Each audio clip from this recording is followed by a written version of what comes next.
ल आज स्कुल पनि सम्पन्न गरियो हैन। अब यो यसको बिलको प्रोसेसिङको लागि हामी यो काम सुरु गर्दैछौँ हैन। अब यो हामीले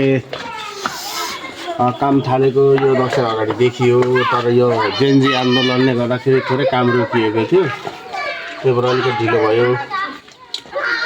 ल अब यो काम सम्पन्न गरेको 15 दिन भयो। अब यसको बिलको प्रोसेसिङमा जाँदैछौँ। हामीले बनाएको स्कुल चाहिँ यस्तो छ। व्यवसाय हेर्नु होला। ल यस्तो छ। यो चाहिँ श्रमदान सहित 10.5 लाखको 10,60,000 को स्कुल हो हैन। ल